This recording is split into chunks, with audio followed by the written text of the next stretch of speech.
está aqui. Oi.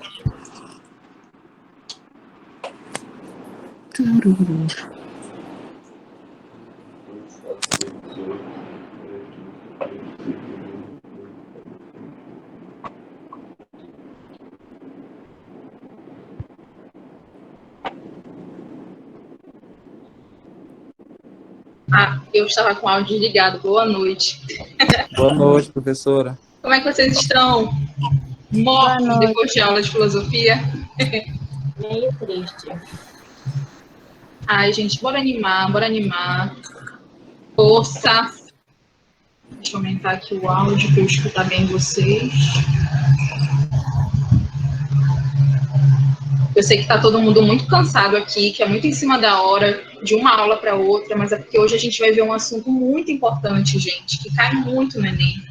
E eu preciso focar bastante com vocês sobre ele, porque senão não vai dar tempo. Então, a gente tem que, infelizmente, nessa correria, tá?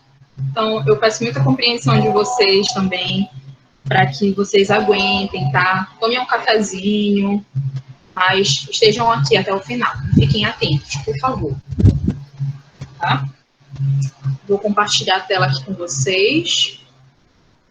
Eu mandei o material lá no grupo, o slide e o material escrito. Nesse material escrito, que está em PDF, gente, tem umas questõezinhas no final, tá certo?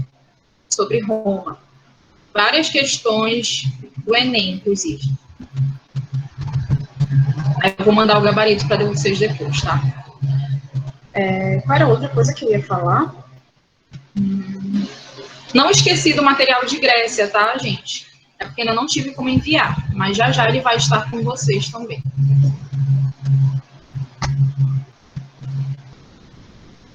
Só um momento.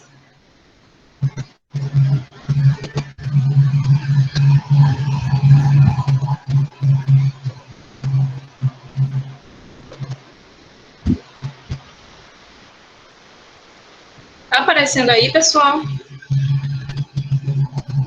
Sim. Tá, gente? Beleza. Aparentemente, pelo que eu estava vendo lá no grupo, as aulas de filosofia estão conectadas com as minhas. Que bom, dá para fazer esse paralelo, né?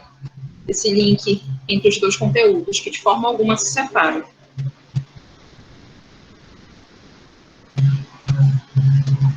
Só um momentinho.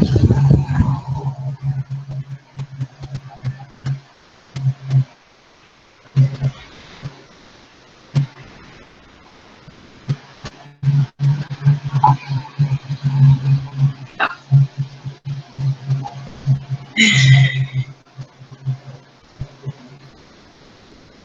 Vamos lá, então, pessoal. Posso iniciar? Tá todo mundo acordado aí? Hein? Preciso de um oi, preciso de algum ok, preciso escutar a voz de alguém. Estamos vivos. Eu tô tomando Guaraná, professora. Arrasou, muito bem. Não dorme mais também. Então tá, gente. Agora ela tá com Amazônia. Antes de começar oficialmente, eu queria dizer que eu queria muito, muito, muito ir para Ipixuna só para participar dessas aulas legais que vocês ficam postando lá no... Opa, peraí. Vocês ficam postando lá no Instagram, gente. Muita música, muita diversão. O negócio é bom, né? Régua da vontade que eu fico. Fico na cuíra aqui para encontrar vocês também, gente. Mas quem sabe numa oportunidade até o final do ano, né? Não apareça por aí. Enquanto isso, a gente vai mantendo esse contato por aqui. Mas tá. Foco, então, em Antiguidade Clássica. Na semana passada, há 2 semanas atrás, nós compreendemos como se desenvolveu todas as... Oi? Alguém quer falar alguma coisa? Não, falei sem querer aqui. Tá. Pode continuar. Na última aula, nós vimos como que se desenvolvia o modo de vida dos gregos, certo? Como era o sistema político deles, como a sociedade era organizada. E nós vimos também alguns aspectos rapidamente sobre a religião, eu acho. Na verdade, eu só pontuei para vocês. Falei para vocês que era uma região extremamente diversa e que a Grécia, ela se formou através do contato de vários povos, certo? Não existe um país chamado Grécia naquela época. e não existia como é que eu posso dizer? Não existia essa ideia de país. O que existia ali era um conjunto de povos que compartilhavam a mesma cultura, compartilhavam principalmente a mesma língua, certo? E aí ocupavam o mesmo território, só que tinham as suas diferenças também. Tinham suas especificidades e suas particularidades políticas, por exemplo. Atenas e Esparta eram completamente diferentes uma das outras, mas falavam o grego e compartilhavam algum ou outro aspecto. Mas é importante a gente lembrar dessa característica. É um conjunto de povos. Conjunto de povos que forma uma cultura. E hoje a gente vai ver algo muito semelhante, tá? Roma, assim como Grécia, ela também surge através do contato de vários povos. Povos que vieram de regiões diferentes, e aí, por coincidência, não por coincidência, mas aí acabam indo para o mesmo lugar, às vezes porque esse lugar apresenta condições climáticas favoráveis, que a terra é fértil, ou então porque fica perto do mar e isso favorece o transporte, o comércio. Então, isso a gente vai ver também hoje aqui em Roma, tá? E assim, gente, para a gente compreender a história de Roma, antes de qualquer coisa, a gente precisa entender, visualizar esses três aspectos aqui. A história de Roma, galera, ela está dividida em três momentos históricos. O momento da monarquia, o momento da república e o momento do império. Em cada um desses momentos, Roma se organizou de uma forma política diferente. Em cada um desses momentos, tinha uma autoridade política diferente. Ora era um rei, ora era o senado, e ora era, por exemplo, o imperador. Então, para nós compreendermos a história de Roma, a primeira coisa é isso aqui. Ela está dividida em três momentos. E aí nós vamos ver cada um deles, tá? Isso é muito comum, na verdade, em várias civilizações, não só da antiguidade, mas em qualquer momento da história. A gente tem essa periodização, que é essa linha do tempo, que serve para nos organizar, para que a gente possa entender, assim, bacana, a história, que é muita informação, é muita diversidade, são muitos atores, e quando eu digo atores é porque são muitas pessoas agindo de forma diferente em vários momentos. Então, existe essa periodização, essa organização em períodos para que a gente possa compreender o todo da história de Roma, tá? Em relação à localização de Roma, Roma esteve situada na Península Itálica. Ela surge na Península Itálica, gente. Como eu já tinha falado para vocês algumas aulas atrás, península significa quando a terra, uma extensão de terra, vai indo em direção ao mar, tá? Então, a terra, ela vai crescendo tanto por transformações geográficas, por transformações climáticas, e aí ela vai se transformando, né? E ela vai aumentando e vai indo em direção ao mar. Isso é uma península, tá? No caso aqui de Roma, a história de Roma se inicia nessa península aqui, na Península Itálica, que vai ser super fácil de vocês lembrarem, porque a Península Itálica tem esse formato aqui de uma botinha, tá? Ela fica situada na Europa, como a gente vê aqui do lado, olha no globo, está próximo ao norte da África, está próximo ao Mediterrâneo, ela está próxima de vários mares. Então, só com essa informação a gente já consegue entender que ela também está numa região extremamente estratégica, certo? Gente, vocês estão aí? Eu estou com o ventilador ligado aqui bem na minha direção. Está atrapalhando porque está muito quente hoje, meu Deus do céu. E aí eu estou com o ventilador em todos os cantos possíveis, para eu não evaporar aqui no meio da aula. Aí o áudio está bom, a internet está boa, está tudo certo? Só o creme. Quê? Tá bom, professora. Tudo certo. Ok. Viva, que bom. Então tá. Então, no caso de Roma, gente, é muito fácil a gente lembrar, porque o território em que Roma é formado, onde surge, que a gente vai ver depois que ele vai aumentar, é aqui nessa região, a Península Itálica, que tem esse formato de botinha, tá? Roma foi um dos principais impérios da antiguidade, gente. Uma das principais civilizações da antiguidade. Foi uma civilização extremamente poderosa que conseguiu conquistar muitos territórios.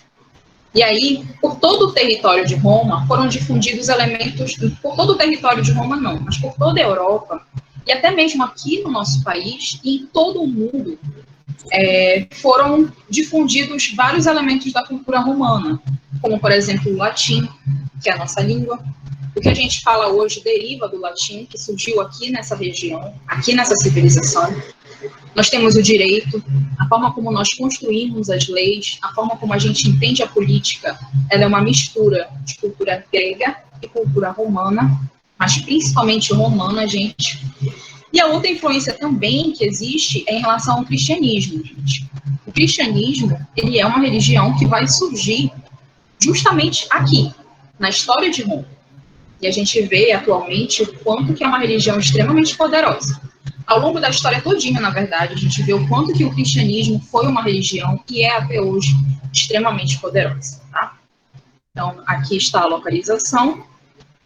Em relação a esse surgimento de Roma, como é que começa a história de Roma, gente? Assim, existem duas hipóteses. Existe uma hipóteses não, existem duas explicações para demonstrar de que forma que ocorreu a origem de Roma. Existe uma explicação mitológica e existe uma explicação histórica, tá? Mitológica é aquela explicação que tem a ver com, por exemplo, a religiosidade, os deuses, essa coisa mais, assim, não de um plano terreno, tá? Tem a ver com essa concepção do que as pessoas entendem por Deus, por divindade. E aí a outra é uma explicação histórica, certo? Então, eu vou mostrar para vocês essas duas, porque é interessante a gente entender também esse lado mitológico. Essa explicação mitológica, gente, ela é a seguinte. Rômulo e seu irmão Remo foram abandonados às margens do rio Tibre, quando ainda eram bebês. Rômulo e Remo, eles eram filhos de deuses, tá? E aí, eles foram abandonados, quando ainda eram super nenéns. Eles foram abandonados nas margens de um rio, como se fosse uma pequena cestinha, e aí ficaram vagando pelo rio por dias e dias, até que eles foram encontrados por uma loba. Essa loba, gente, ela criou eles. Aqui, como está mostrando na imagem ao lado, aqui nessa gravura, olha, eles foram amamentados por essa loba que criou Rômulo e Remo. Até que depois de um tempo, quando eles já tinham condições físicas de não necessitarem mais dessa presença dessa loba, né? Quando eles já estavam firmes e fortes, já estavam criados e já tinham todos os nutrientes para continuar sua trajetória na Terra, eles foram encontrados por um casal de pastores. E aí esse casal de pastores começaram a cuidar de Rômulo e Remo. E aí eles foram criados por esse casal de pastores. E aí, no decorrer do tempo, gente, eles foram adquirindo muito poder. E aí, eles adquiriram tanto poder, esses dois irmãos, que aí eles fundaram, em um determinado momento, a cidade de Roma.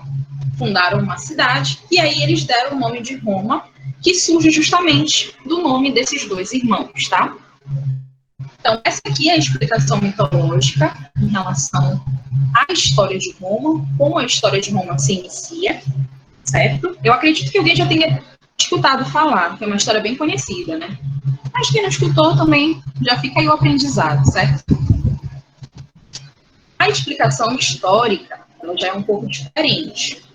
Essa explicação histórica, ela mostra justamente aquilo que eu estava falando para vocês sobre o contato de vários povos, tá? Então, o que a gente vai ver aqui é que vários povos, vários grupos de pessoas se deslocaram para esse espaço aqui, que é da Península Itálica, e aí desenvolveram seus modos de vida. Quem foram essas pessoas, gente? Foram civilizações indo-europeias. Indo-europeia, entendam que são povos originários. É como se fossem povos indígenas, fazendo uma relação, por exemplo, aqui com o Brasil.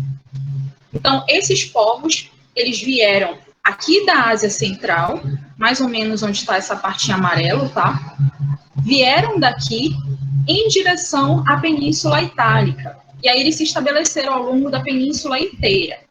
E aí eles procuraram se estabelecer aqui, porque a península ela tinha um solo muito fértil, e além disso, tinha uma facilidade para navegação.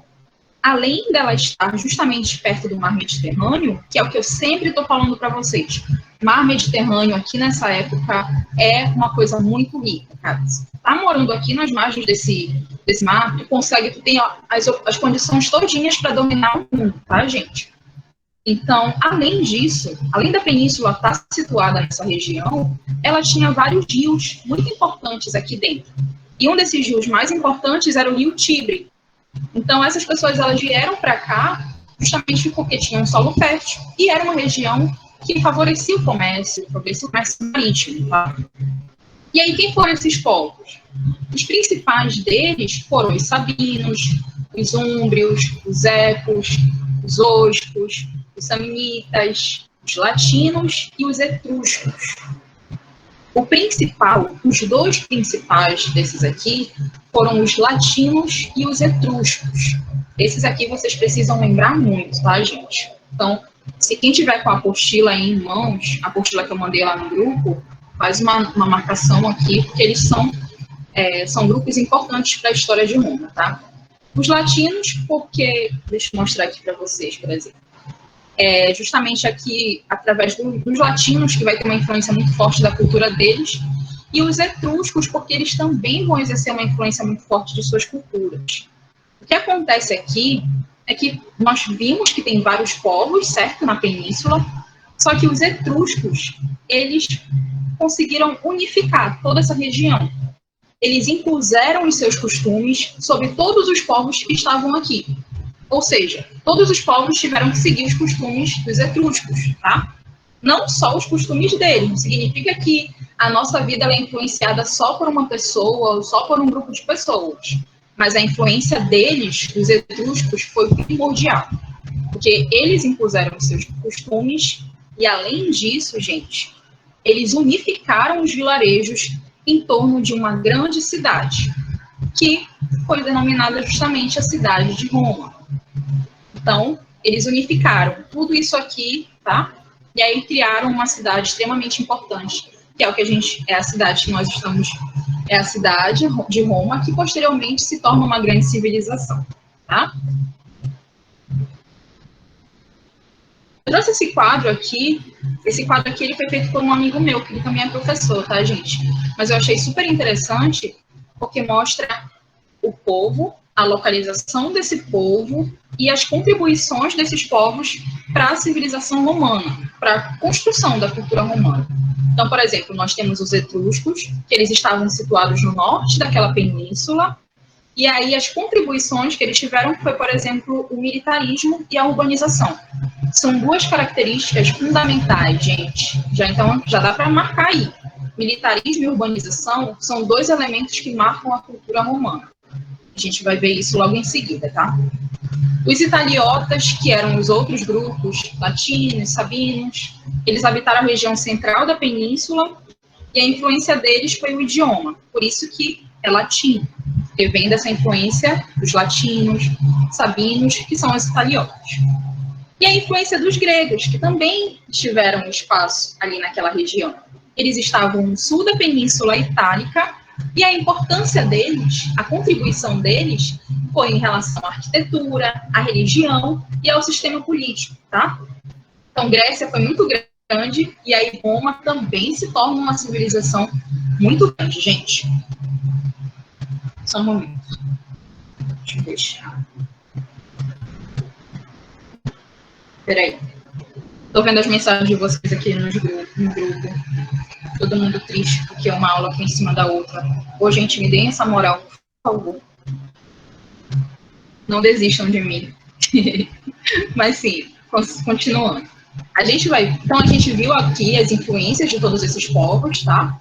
E aí, essas foram as principais influências e foram as três, na verdade, essas que mais, assim, permaneceram ao longo da história de Roma, independente do período, tá? Agora nós vamos ver parte por parte. Cada um desses momentos. Que assim, gente, em cada uma dessas épocas, monarquia, república, império, a sociedade ela se organizou de uma forma, tá? Pessoas específicas ocuparam o poder, depois em outro momento, outras pessoas ocuparam o poder. Então, essa relação que eu vou mostrar aqui, tá? Começamos então por monarquia.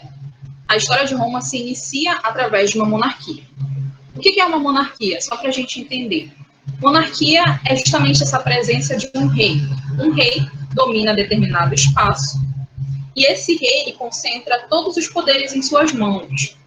No caso, ele governava a cidade de Roma, ele comandava o exército, ele tinha uma função de juiz também, e ele também conduzia as cerimônias religiosas. Ou seja, era uma pessoa assim, era o máximo daquela sociedade. E outra coisa muito importante é que esse rei, aqui nesse momento, ele era de origem patrícia. O que significa patrício? São os descendentes, são os fundadores, aquelas pessoas que descendem dos fundadores de Roma. Então, o rei, ele tem essa importância nesse momento aqui da monarquia, porque ele descendeu de uma pessoa que fundou toda aquela sociedade, que fundou toda a cultura romana, tá? E ele concentra todos os poderes em suas mãos. É diferente do que a gente vai ver depois, por exemplo, com a República, em que não vai ser só uma autoridade, vão ser várias pessoas dividindo o poder, tá? Então, nesse momento aqui da monarquia, nós temos um rei dominando um espaço e concentrando todos os poderes que tu possa imaginar em suas mãos. Poder religioso, poder jurídico, exatamente, poder militar, tudo partia dele. Só que assim, além do rei, também tinha um outro grupo que auxiliava a política, que também tinha uma participação importante, que era o Senado, ou Conselho de Anciãos. O Senado, ele tinha o direito de veto, de sanção das leis apresentadas pelo rei. O que ele fazia, então? Vamos supor, vou dar um exemplo aqui para vocês. O rei, ele cria uma lei, e aí o Senado vai ver se essa lei pode ser aprovada ou não. É meio contraditório, pode parecer um pouco contraditório o que eu disse, né? Porque eu falei que o rei, ele concentra todos os poderes em suas mãos. Mas assim, simbolicamente, ele é a pessoa mais poderosa daquilo ali. A palavra dele sempre é a última. Só que no caso de Roma, gente, o Senado tinha uma influência também muito grande. Era um grupo de pessoas que não era tão importante quanto o rei, mas também eram pessoas poderosas. Eram anciãos poderosos. Eram pessoas mais velhas que tinham uma forte influência na sociedade, tá? E que também descendiam dos patrícios. Exatamente, eles descendiam também dos fundadores de Roma. Então, aqui na monarquia, existem esses dois grupos, mas o rei é o mais importante, tá, gente? Como é que estava organizada a sociedade nesse momento? Nós tínhamos os patrícios, os clientes, os plebeus e os escravos. Os patrícios, eles eram os nobres proprietários de terra. A gente vê aqui na pirâmide, por exemplo, que era um grupo menor da sociedade, mas eram os mais poderosos. Abaixo dos patrícios estavam os clientes, que eram indivíduos livres, às vezes estrangeiros, que prestavam serviços diretos aos patrícios em troca de benefícios. Então, eram pessoas livres, que também tinham um poder naquela sociedade e conseguiam ter uma certa aliança com os patrícios, tá? Mas não eram tão importantes quanto eles. Eu não sei se está dando para entender, gente. Não sei se vocês estão conseguindo acompanhar o meu raciocínio. Isso aqui que eu estou falando é a organização da sociedade, tá? Acima de toda essa pirâmide aqui estava o rei. Mas existiam outras pessoas abaixo dele que também tinham poder. E tinham aquelas que não tinham poder nenhum, tá? Então, os clientes, eles eram indivíduos livres que estavam abaixo dos patrícios e prestavam serviços a eles. Abaixo dos clientes estavam os plebeus, que eram os comerciantes, artesãos e pequenos proprietários. Os clientes e os plebeus eram a maioria da população romana, tá? A princípio, eles não tinham nenhum direito. Eram pessoas que eram comerciantes, artesãos, mas não podiam participar da política. Não podiam participar das principais discussões daquela sociedade. Só que aí, no decorrer da história de Roma, eles vão conseguindo conquistar vários direitos, gente. Isso é muito interessante, porque a gente vê uma transformação grande. Como eu disse para vocês, em um momento, o poder está aqui, depois ele vai para outra pessoa. Inicialmente, o poder estava dessa forma aqui na sociedade romana, tá? Os plebeus sem participação nenhuma, eram meros comerciantes e artesãos. e abaixo deles estavam os escravos, que eram escravos de guerra ou endividamento. Lembrando, a gente falou isso algumas aulas atrás, tá? Nessa época aqui, as principais formas de uma pessoa se tornar escrava é porque ela estava devendo muito dinheiro para alguém, ou então porque ela era um capturado de guerra, tá? Então, assim, dessa forma aqui, a sociedade estava organizada. Outra informação importante, gente, os escravos, eles eram a base da atividade produtiva dessa sociedade. Então, tudo que era produzido depois dos comerciantes e dos artesãos, vinha da mão dos escravos. Então, a maioria das produções eram feitas por eles, tá? Isso é importante. Eu trouxe isso aqui, gente, porque quero demonstrar uma coisa interessante em relação à monarquia de Roma. Eu disse para vocês que na monarquia o poder estava concentrado nas mãos do rei. Mas aqui no caso de Roma, existia também um senado, que era um conselho de anciãos, que aí criavam algumas leis também. Apesar do rei ser a pessoa mais importante dessa sociedade, a gente não pode desconsiderar o quanto que o senado era também um grupo muito poderoso aqui, tá? Que eram, por exemplo, eu coloquei esse esquema aqui, eram 300 senadores. E aí eles analisavam as leis feitas pelo rei, eram pessoas de muita influência. Apesar da última palavra ser do rei, a gente não pode desconsiderar o quanto que esse grupo era importante. E aí eles vão começar a se organizar, gente. O Senado vai começar a se organizar para passar por cima do poder do rei, certo? Então, o que a gente vai ver aqui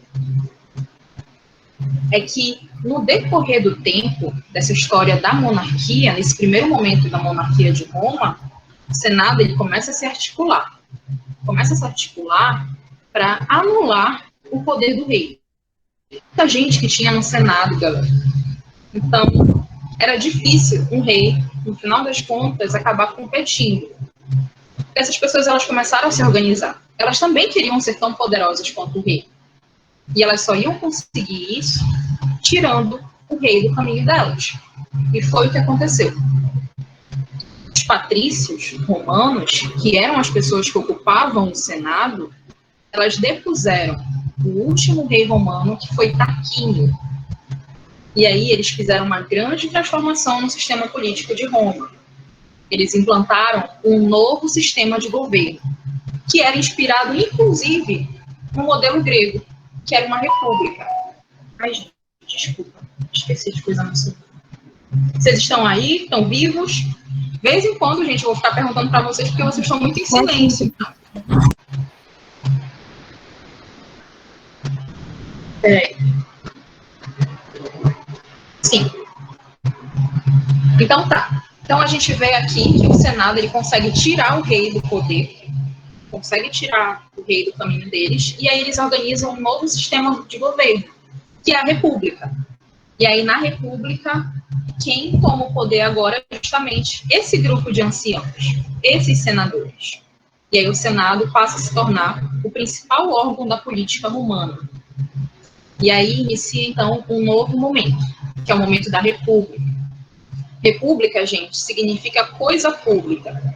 E a gente entende por esse termo que ocorre aqui uma expansão do poder. Pessoas que antes não tinham poder passam a ter agora. É como se isso aumentasse para outras camadas da sociedade. Tá? Então, nós vamos ver agora a República. Aqui nós temos uma imagem, que é a representação do Senado romano, como ele funcionava. É essa a ideia, gente, de coisa pública, é que não é só uma pessoa, são várias. Apesar de serem membros de uma elite, porque os patrícios eles eram membros de uma elite, ainda assim não era só uma pessoa que estava decidindo tudo. Tinha que ter uma conversa, tinha que ter um consenso, todos eles formulavam uma lei e iam decidindo para ver qual ia ser a melhor forma de implantar aquela lei, certo? Então, esse aqui era o Senado, e foi dessa forma que começou a ser organizada a República. E assim, gente, como eu disse para vocês, no decorrer do tempo, a plebe, ela vai conseguir, os plebeus, eles vão conseguindo adquirir muitos direitos. Na época da monarquia, eles não tinham direito nenhum. Eles não tinham essa participação política.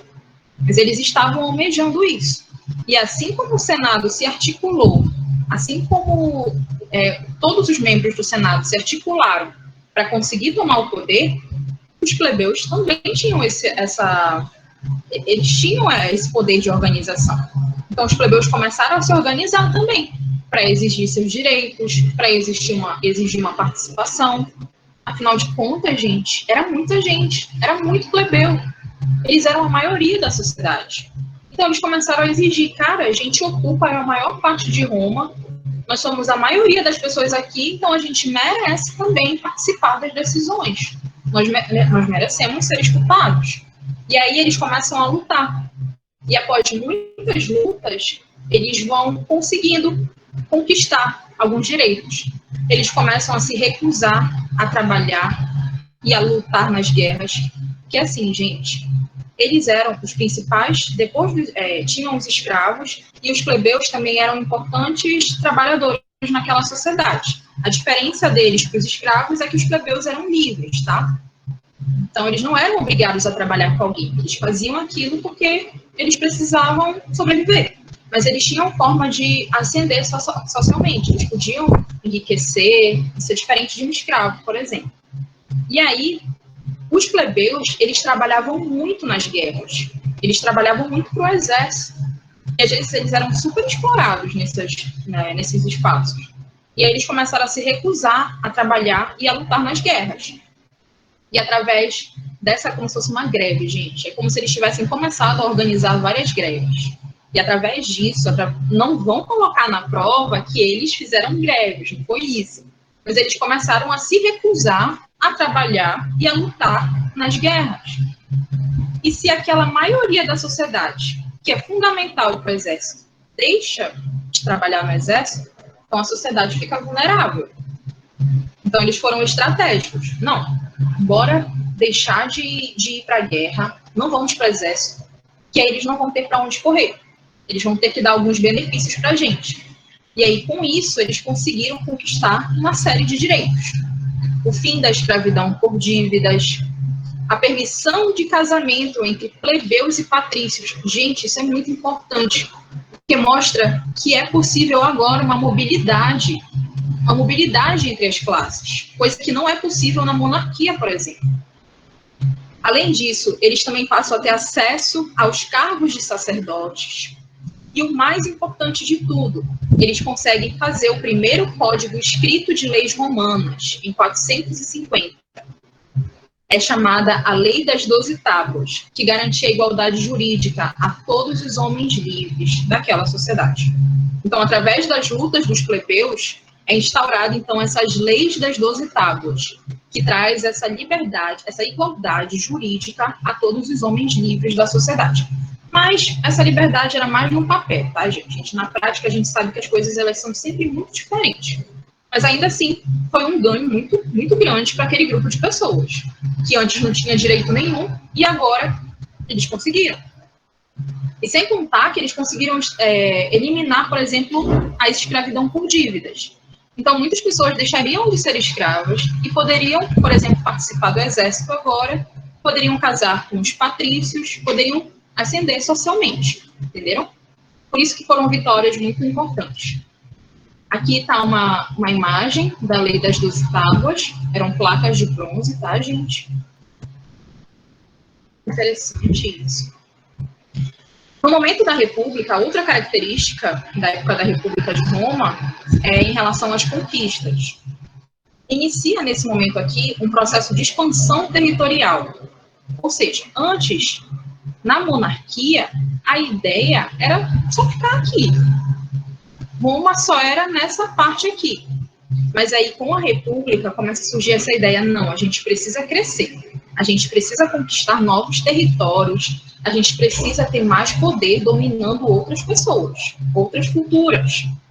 E aí começa uma série de expansão, gente, e também uma série de guerras, porque para tu conquistar novos territórios, na maioria das vezes, precisa guerrear. Porque, na maioria das vezes, os territórios não estão vazios, certo?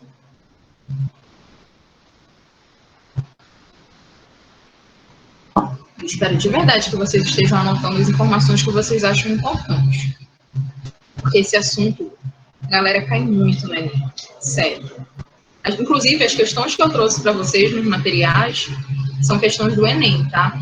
São questões um pouco, assim, complexas, mas eu acredito que vocês consigam responder. Se não conseguirem, se tiverem alguma dificuldade, eu estou me organizando para reservar um dia só para a gente corrigir questões, tá, gente?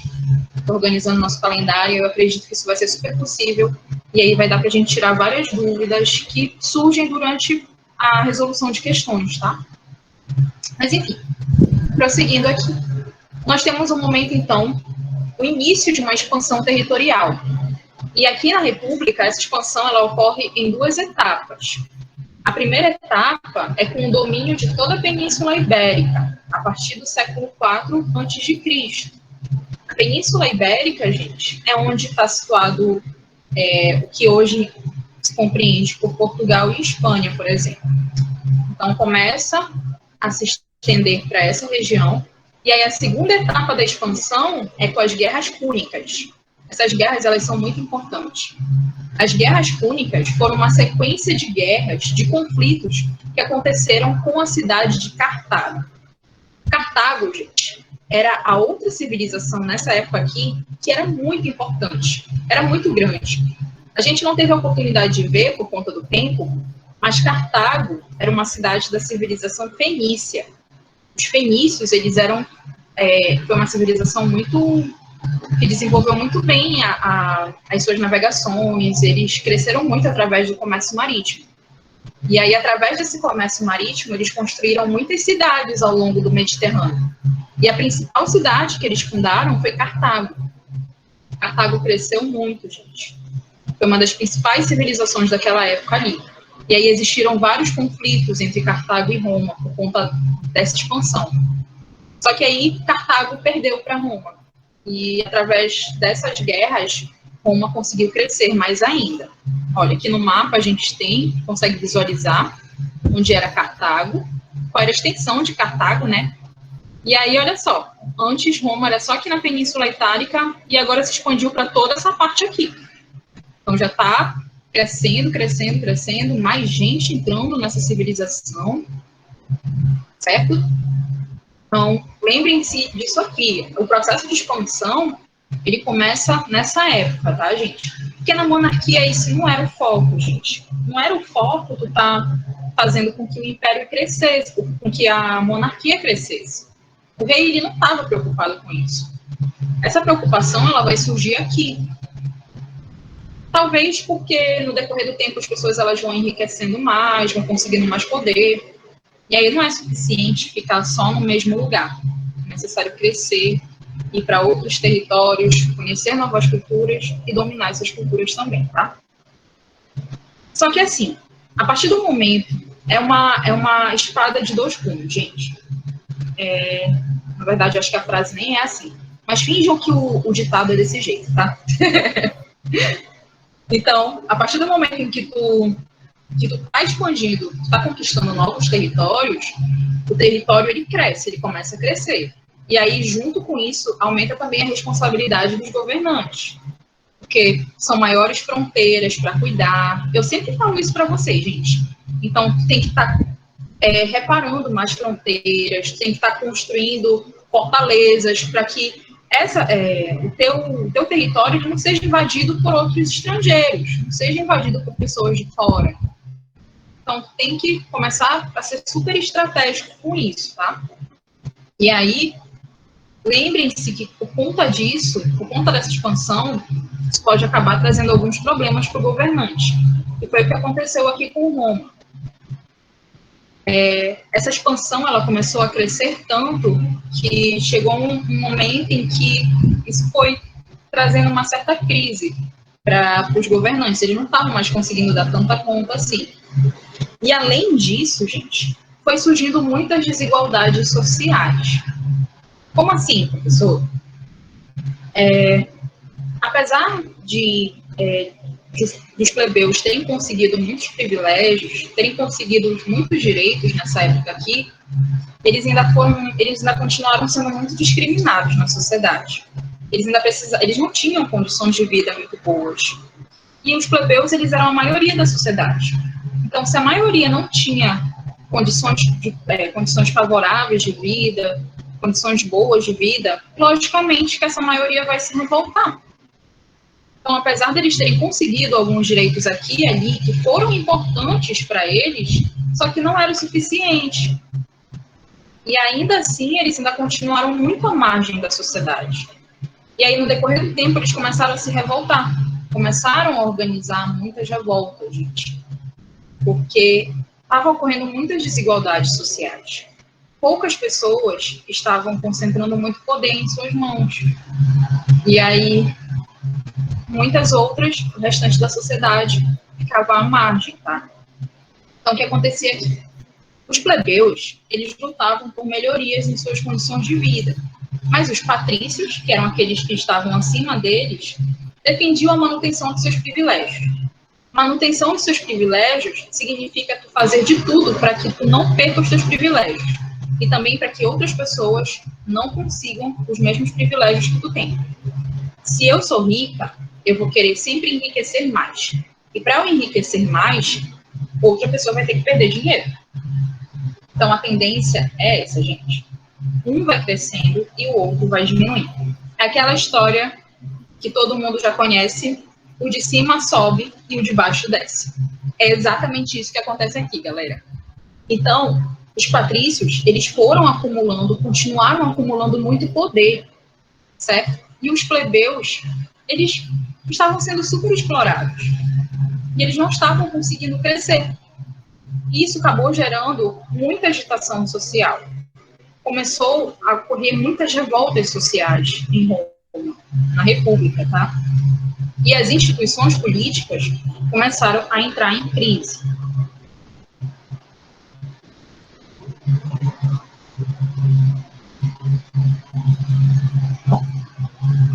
Deixa eu ver quanto tempo nós temos.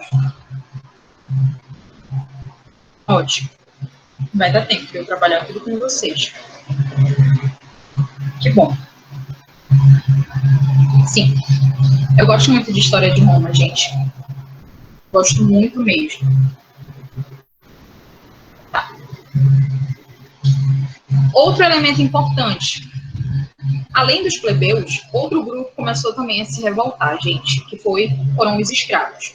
A gente não pode achar que os escravos, em qualquer sociedade que seja, eles vão aceitar tudo de forma pacífica. Ah, então a pessoa foi escravizada, ela perde o poder de falar, perde o poder de agir, porque ela é propriedade de outra pessoa. Ela é até propriedade de outra pessoa, mas isso não impede com que ela se revolte, não impede com que ela se manifeste contrária a alguma coisa. E muito menos não significa que aquele grupo de pessoas não tem poder para se organizar. Eles são como qualquer outro. A diferença é que eles entraram nessa condição por inúmeros fatores. Mas não significa que eles não tenham poder para também fazer uma transformação, sabe? E aí, acontece nesse momento que os escravos, eles também começaram a se organizar contra aquele sistema. Lembrem-se, a escravidão, como eu falei lá no início da aula, ela era a base de toda a produção daquela sociedade. Então, todos os alimentos, a agricultura, ela era feita principalmente pelos escravos. Os homens livres, que eram os plebeus, os camponeses, artesãos, eles também trabalhavam. Só que a maioria dessas atividades, cara, eram feitas pelos escravos. E, além disso, eles não tinham liberdade. Então, isso começou a gerar muita revolta entre eles, muita fúria contra aquele sistema que eles estavam vivendo, porque as desigualdades estavam aumentando na República Romana. Então, eles começaram a se organizar e a gerar muitas revoltas. Começaram a organizar muitas revoltas. E aí, uma das principais revoltas, inclusive, que vocês devem conhecer, foi liderada por Esparta. Tem até um filme sobre isso, gente. Recomendo vocês assistirem. Essa revolta aconteceu ela aconteceu de 73 a 71 a.C. À frente das forças rebeldes, Espartaco ameaçou o poder de Roma. Então, ele liderou vários escravos, ele liderou uma grande revolta, e essa revolta já pôs em xeque, já pôs em crise a República Romana. Isso e muitos outros fatores, tá, gente? Mas os principais são esses aqui: revolta dos plebeus e também revolta dos escravos. Isso tudo faz gerar uma crise no sistema romano.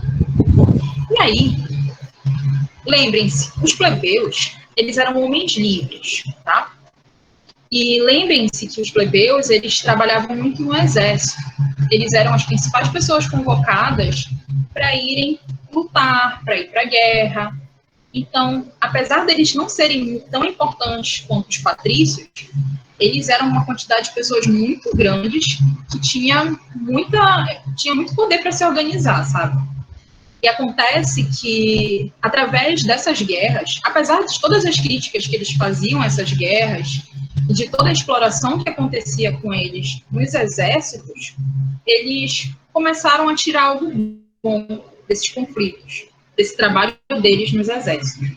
Porque, assim, existia um conjunto de plebeus, e esses plebeus, eles vão lutar nessas guerras de expansão, nas guerras púnicas, que são as guerras contra Cartago, por exemplo. E aí, nesse momento, gente, muitos generais, que às vezes são patrícios, mas às vezes também são plebeus, muitos generais, eles conseguem muita admiração da sociedade. São generais que ganham prestígio através dessas guerras, através dessas batalhas, e aí a sociedade começa a ver eles com bons olhos. Os plebeus e os escravos começam a ver eles com bons olhos, tá, gente? E isso foi um fator, assim, crucial para que ocorresse uma mudança na sociedade. Porque esses generais, eles conseguiram se tornar pessoas de destaque na sociedade. E aí os soldados, eles começaram a ter tanta influência, os generais passaram a ter tanta influência naquela sociedade, que os soldados e a sociedade como um todo passou a ser mais fiel a eles do que aos patrícios, do que as pessoas que estavam no Senado, por exemplo. Então, começaram a surgir nessa época exércitos particulares, ou seja, exércitos que não eram organizados pelo governo. Eram exércitos organizados por esses generais que ganharam prestígio, por essas pessoas que ganharam prestígio através das guerras e que tinham o apoio da população. Então, eles começaram a se organizar, começaram a ter muito poder, e esse poder foi aumentando tanto que eles conseguiram passar por cima, então, daqueles que estavam acima deles. E um desses principais generais, gente, foi Otávio. Otávio, em 31 a.C., derrotou seus concorrentes e assumiu sozinho o poder. Ele derrubou o poder republicano que existia em Roma. Ele se autonomeou como a principal figura da sociedade romana. Por quê? Porque ele foi super vitorioso nas guerras, porque ele conseguiu o apoio da sociedade. Era isso que ele precisava para mudar a população daquela sociedade. Então, ele assumiu o poder sozinho, gente. E aí ele adotou o nome de Augusto. Augusto significa o venerado. Então, o nome dele passou a ser Otávio Augusto. E aí ele se tornou o primeiro imperador de Roma, pondo fim, neste momento aqui, à República. E nós iniciamos agora a última etapa da história de Roma, que é o Império. O Império, ele também tem duas divisões. Ele está dividido em Alto Império e Baixo Império, tá? No Império, gente, existe uma semelhança muito grande com monarquia, tá? Porque o imperador é como se ele fosse um rei. É muito parecido, existem muitas semelhanças. Então, não confundam isso. Qual é a diferença, então, entre essas duas organizações políticas? Essas duas formas de tu organizar o teu sistema governamental? É que na monarquia não existe essa necessidade tão grande de estar dominando outros territórios. No império, isso já é diferente. No império, o imperador, ele quer conquistar mais e mais. O imperador é a figura mais importante da sociedade. Ele é como se fosse um rei. Ele concentra os seus poderes, todos os poderes em suas mãos, mas a diferença é que ele vai querer estar sempre expandindo. Está sempre querendo aumentar o seu território, expandir o seu território, tá? Então, nós vamos entrar agora neste momento aqui, que se iniciou com Otávio Augusto. Começando pelo Alto Império, galera. O que foi o Alto Império? O Alto Império de Roma foi o período de máxima extensão territorial. Foi o período próspero da história do Império Romano, tá? Roma dominava quase toda a Europa nessa época aqui. Norte da África e partes do Oriente Médio. Estão acordados? Sim. Meu Deus. Sim. Quase que a voz de vocês não sai. Mas tá. Mesmo assim, eu gosto muito de estar aqui com vocês, gente. Sério, eu gosto muito das minhas terças à noite. Não é puxar saco de vocês, não. É porque eu gosto muito de estar aqui compartilhando todas essas coisas com vocês. É muito, muito gratificante para mim, tá? Independente da gente já estar no último horário e super exaustos. Ainda assim, é algo que me deixa muito feliz. Mas, enfim. Então, foi um momento em que o Império ele expande muito seu poder. Vai para a África, para as partes do Oriente Médio. O Oriente Médio, gente, é uma região que está bem próxima à Ásia, tá? Só para a gente lembrar. Foi aqui também que aconteceu a construção ou o crescimento de cidades por todo o Império.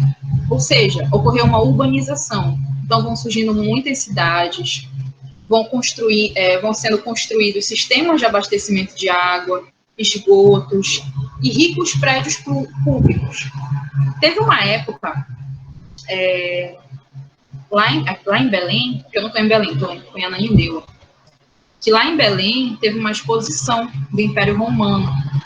E aí nessa exposição haviam várias maquetes mostrando como era a pavimentação das ruas e os sistemas de encanamento de Roma. Gente, era uma coisa assim muito, muito, muito grande, sabe? Era de outro mundo.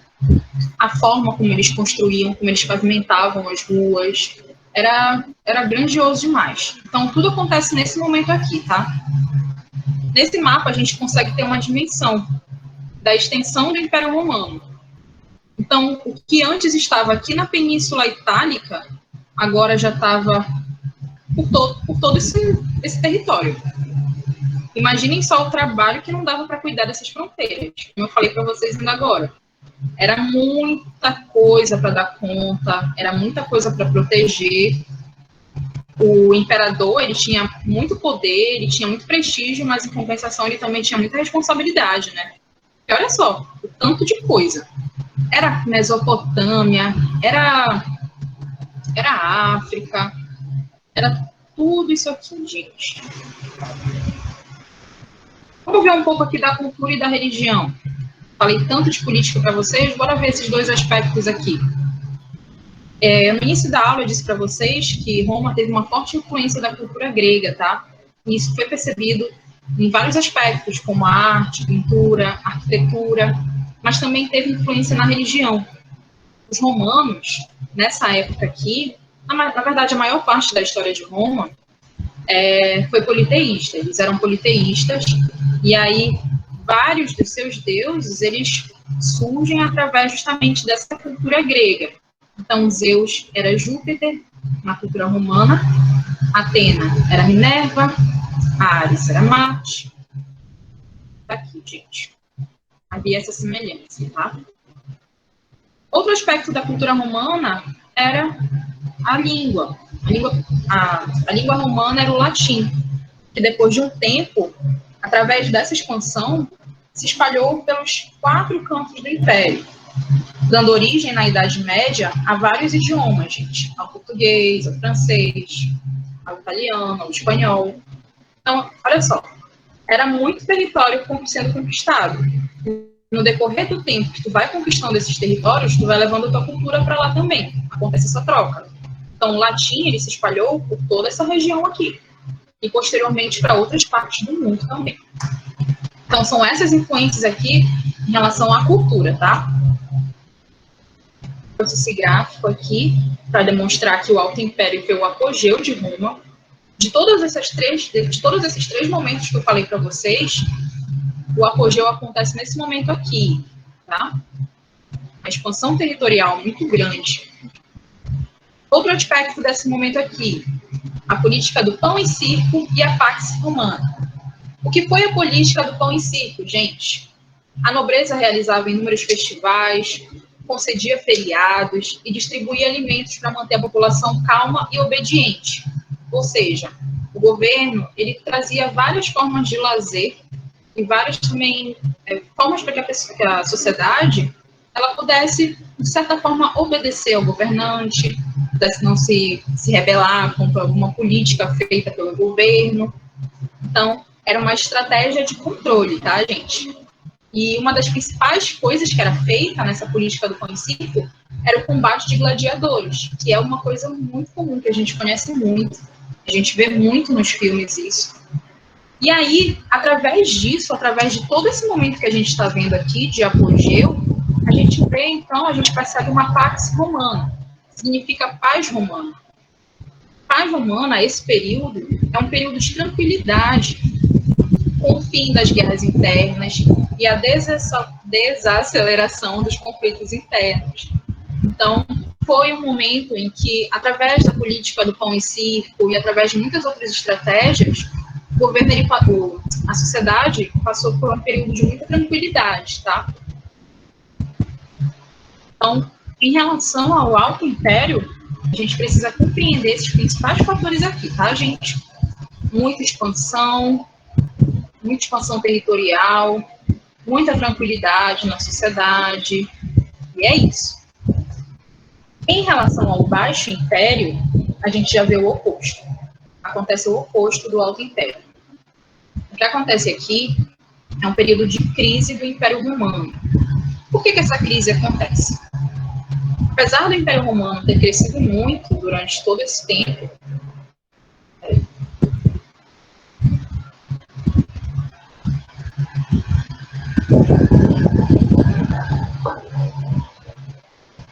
apesar do Império Romano ter crescido muito durante esse tempo aqui, ter conquistado muitas terras, começaram a existir muitos problemas na economia e na política. Em relação à economia, o fim das guerras de expansão fez reduzir o número de escravos. Com a redução de escravos, existem então menos prisioneiros, causando uma crise na produção agrícola. Então, nessa época aqui, gente, o trabalho dos escravos diminuiu. Então, os escravos eram a base da economia. E lembrem-se, uma das principais formas de uma pessoa se tornar escrava era através das guerras, era através das conquistas, tá? Então, o Império ia conquistando novos territórios e, através disso, ia conseguindo mais escravos, tá? Só que aí, durante o Alto Império, após ter conquistado muitos territórios, houve uma espécie de pausa. E aí, nesse período, diminui a quantidade de escravos, tá, gente? E aí, diminui a mão de obra. E todas as produções agrícolas e a boa parte da economia era feita pelos escravos. Em relação à política, começam a surgir contínuas disputas pelo poder em Roma. Diversos imperadores foram depostos ou assassinados, e as disputas trouxeram um caos à política romana. Mais uma vez, trazendo esse mapa aqui para vocês. Lembrem-se, a extensão do império estava muito grande, era muita responsabilidade. E aí, para dar conta de tudo isso aqui, o imperador precisava de algumas pessoas aliadas, tá? E essas pessoas aliadas, elas eram como se fossem governadores em cada uma dessas regiões. O imperador era a autoridade máxima, mas como ele não ia conseguir estar em todos os lugares ao mesmo tempo, ele precisava de um auxílio, certo? E aí, esses governantes que ficavam em cada uma dessas regiões aqui, eles começaram a querer ocupar o lugar do imperador. Isso trouxe muita crise. Estava ficando cada vez mais difícil governar e manter a ordem nas províncias. E isso fez com que ocorresse um evento que foi marcante, muito marcantes para a história de Roma. Foram as invasões bárbaras. Aqui, ó. Muita fronteira para proteger, muito conflito que estava começando a ocorrer aqui dentro. Então, as fronteiras, elas começaram a ficar muito desprotegidas. E já que as fronteiras, elas não estão protegidas, isso abre brecha para a ação de pessoas de fora do Império. Então, começou a ocorrer uma série de invasões nessa época aqui, dos chamados povos bárbaros. Bárbaros era a forma como os romanos eles chamavam qualquer pessoa que não falasse latim e não seguisse os hábitos romanos. Então, qualquer pessoa que fosse estrangeira era considerada bárbara, tá? Não falasse o latim e não seguisse esses hábitos. E aí, nessa época, começa uma série de invasões, gente. E essas invasões, elas foram tão fortes que o governo ele não conseguiu dar conta, não conseguiu proteger todas as fronteiras. No início, essas invasões elas foram de forma mais pacífica, tá? Eles vinham para fazer acordos, pediam para viver nas terras romanas de forma pacífica e até mesmo para servir no exército romano. Só que aí também houve um momento em que muitos desses povos vieram de forma muito violenta, tá, gente? E atacavam, destruíam e saqueavam as cidades romanas. Aqui tem um mapa dessas invasões bárbaras. Quem foram esses povos? Nós temos os anglos, os francos, os godos, visigodos, estrogodos, hunos, vândalos. Todos esses grupos aqui começaram a invadir o Império Romano, tá? E uma das características desses povos bárbaros é que eles eram povos extremamente guerreiros, valorizavam muito a guerra. Então, eles já chegavam assim, gente, destruindo mesmo, guerreando, e isso trouxe uma grande crise para o Império Romano. Uma crise tão grande a ponto do governo não conseguir conter essas invasões. Então, isso aqui, gente, esse evento, somado com tudo aquilo que eu estava falando para vocês sobre crise na política, crise na economia, por causa da mão de obra escrava. E aí, esses fatores somados às invasões bárbaras trouxeram uma grave crise para o Império Romano. Mas não foi uma crise como ocorreu nos outros dois momentos. Essa crise aqui, ela foi muito maior, a ponto do Império se desestabilizar por completo. Nesse momento aqui também, gente, é a época que ocorre uma cristianização do Império. O cristianismo surgiu na província romana da Judéia, sendo difundida pelos apóstolos de Jesus Cristo, tá? É nessa época aqui, gente, no fim do Império Romano, difundida pelos apóstolos, baseadas no amor ao próximo, a humildade. Então, começa a surgir toda essa ideia aqui do cristianismo, e o cristianismo começa a ganhar muita força. A religião disseminou-se entre as camadas mais pobres, principalmente, e isso preocupou as autoridades romanas, tá? Isso acabou trazendo uma forte crise para a religião. Desculpa, gente. Isso acabou trazendo uma forte crise para a religião. Os cristãos se recusavam a servir o exército e a reconhecer as divindades do imperador, prestando-lhe culto. E aí começou a ocorrer uma série de, por exemplo, de perseguições aos cristãos. E aí, nessa época aqui, o cristianismo vai ganhando muita força, gente. A cultura cristã vai ganhando muita força. Até que em 382, o cristianismo, depois de toda a organização e, enfim, todas as conquistas, se torna a religião oficial do Império. Até porque o Império já estava fragilizado, já estava em decadência. Então, era a oportunidade perfeita para acontecer todas essas transformações. Eram novas pessoas surgindo, eram novas mentalidades. Em relação à religião, o que prevaleceu aqui, gente, foi o cristianismo, tá? E a gente vai ver depois, nas próximas aulas, que não foi por ser só o cristianismo, mas é porque foi estratégico para outras pessoas se tornarem cristãs para conseguirem dominar toda aquela região, para conseguir dominar vários povos, tá certo? Mas isso é assunto para outro dia. Um dos últimos imperadores de Roma foi Teodósio. Com a morte dele, o Império Romano foi dividido entre seus 2 filhos, Honório e Arcádio. Honório ficou com o Império Romano do Ocidente, que tinha como capital Roma. E Arcádio ficou com o Império Romano do Oriente, capital Constantinopla. Então, o que aconteceu aqui é que o Império se fragilizou por conta daquelas crises e principalmente por conta das invasões bárbaras. Então, a sociedade ela vai começar a se transformar, gente. As invasões bárbaras elas foram tão fortes que a cultura romana começou a se misturar com a cultura dos povos bárbaros. Começou a ocorrer essa união entre os aspectos da cultura dos bárbaros com os aspectos da cultura romana, tá? E aí vai surgindo a partir disso uma nova sociedade. Por isso que esse momento foi tão marcante. Esse momento aqui, gente, onde o Império é dividido em Império Romano do Ocidente e Império Romano do Oriente, mostra, é considerado, para muitos historiadores, um marco divisório do fim da Antiguidade e início da Idade Média. Tá? Então, nós vemos aqui o fim do Império Romano. Na verdade, ele se divide, só que não era mais a mesma coisa, gente. Ele não tinha mais todo aquele poder que tinha antes, e agora já existia uma forte influência da cultura dos povos bárbaros. E essa cultura, ela vai influenciar, a partir de agora, a história principalmente a história da Europa, tá? Porque o que nós estamos vendo aqui, galera, é principalmente a história da Europa. Durante essas aulas, a gente está vendo a história desse continente aqui. Um pouco do continente africano, um pouco da Ásia, mas principalmente a história da Europa.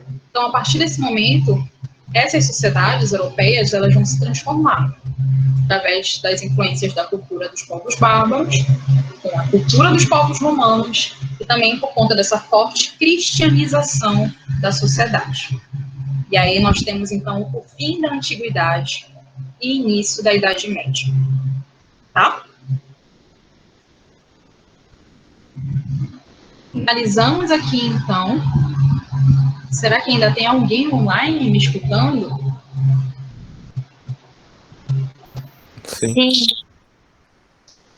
E aí, gente? Vocês têm alguma dúvida? Tem pouca gente online hoje. Vocês têm algum comentário?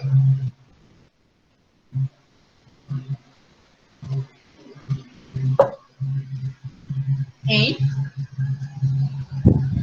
Nada? Nada. Tudo bem, então. Eu vou finalizar por aqui. Obrigada quem ficou até o final, quem me escutou até o Obrigada. final. Vejam o exercício, a apostila que eu mandei para vocês, tá? Quando vocês forem estudar, estudem pela apostila e pelo slide também. Tá tudo lá no livro. Respondam as questões e aí a gente se encontra daqui a 2 semanas, tá bom? Tá bom. E aí, Obrigado. tenham uma boa noite e até mais. Se cuide. Boa noite, professora. Obrigada.